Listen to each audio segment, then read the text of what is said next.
Hello! Welcome to another episode of After School Kids Lab. This is a program where we will post a video every Wednesday of us doing something new.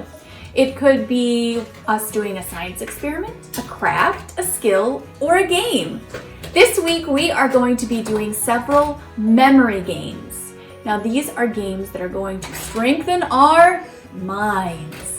And they just happen to be fun too. The great thing about these games is that you can do them with things that you probably already have at home. Let's get started. Before we begin, let's take a minute to talk about memory. Memory is the process of storing experiences and information in the brain for recalling it at a later time. We use our memories every moment of our lives. For example, we remember words to speak and specific movements in order to walk. There are two known levels of memory, including short-term memory or working memory, and long-term or permanent memory.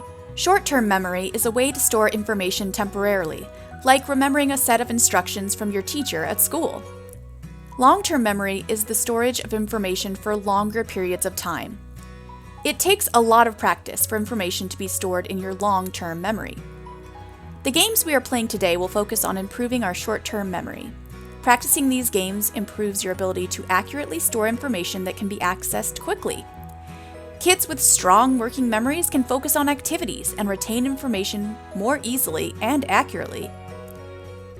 The first game we are playing is called What's on the Tray, but we used a lid instead. Most of the items used in these games can be substituted for something else, or in this case, it could be left out altogether. I filled the lid with various small items around the house. The idea of the game is for the player or players to look at the items for a set amount of time. We gave each other 1 minute of time. When the minute was up, we covered the items with a towel so they were out of view. Then the player must list as many of the items they can remember. You can even pause the video at this view of the items now and play along if you would like. How many did you get? This game will help build your visual memory skills. The next game is called the Magic Cup Game. But fair warning, there is no magic involved. You will need 3 matching cups and a ball, pom-pom, or other tiny trinket to hide under one of the cups. We used a pom-pom, and I showed my helper which cup I was hiding it under. Then I had him follow the cup as I shuffled the cups around. When the cups stop, the player must try to choose the cup that contains the hidden item. This game helps build concentration skills, which are very important for improving memory. Go ahead and give this game a shot. See if you can follow the cup with the hidden pom-pom inside.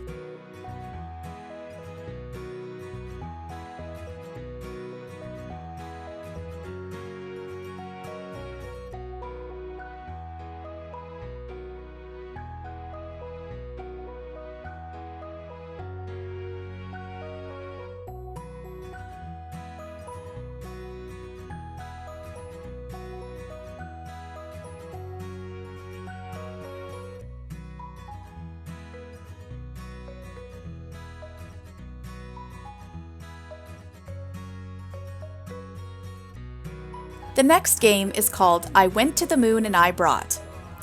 In this game, the beginning player says, I went to the moon and I brought, and then picks an item to bring along, such as a lollipop. The next player would then need to say, I went to the moon and I brought a lollipop and then choose their own item to bring to the moon. Then the next player would have to say the same phrase along with the 2 items previously mentioned, and then add their own item. The game continues until a player forgets an item or misremembers the order of the items. This game can get very silly very fast, since you can pick out some hilarious items to bring to the moon. And it just so happens the repetitive nature of this game will help with memory building. Donuts in the light bulb. And you get to add your own thing. Ah! Burritos? I like it. The following game is one many of you have heard of before. It is called Simon Says. The rules are simple. The players will be told different actions by the game host.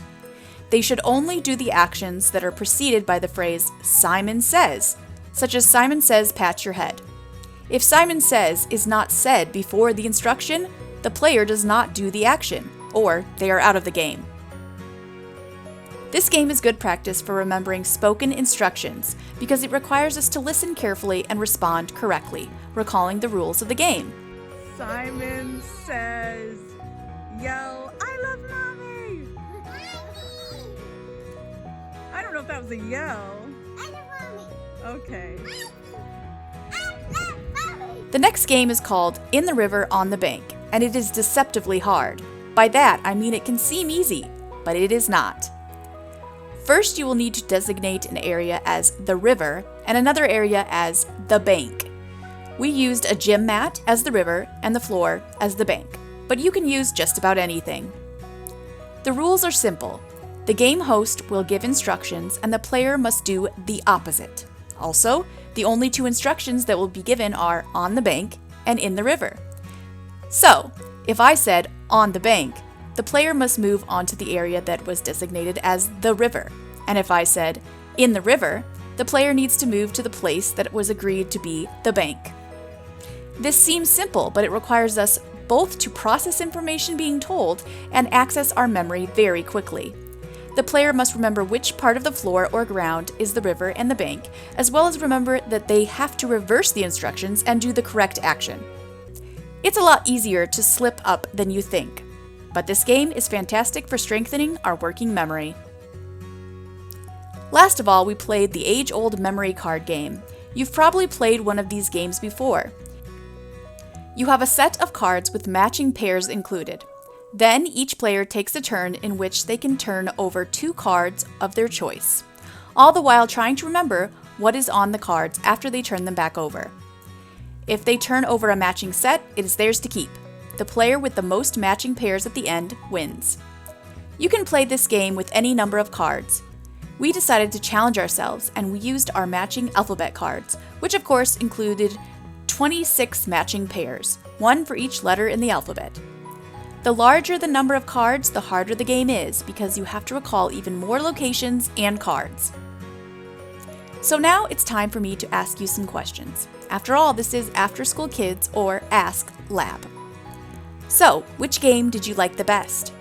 I was a big fan of the game In the River on the Bank, mostly because I was particularly good at it. Also, it was fun to try and see if I could get my big helper to slip up. I can't say I was fantastic at all of the games though, which proves that we can work on our memories at any age. How could you change these games to make them even more challenging or just different? For example, in What's on the Tray game, don't have the player list the items on the tray. Instead, have them close their eyes, take an item off the tray, and then have them look at the tray and tell you what is missing. Let us know how you did with these memory games by adding a comment, photo, or video to our Facebook post. And don't forget to click the like button if you liked this video. We would love to hear from all of our After School Kids Lab viewers. We hope you enjoyed playing these memory games. Next week, we are going to be doing line art. Until then, bye!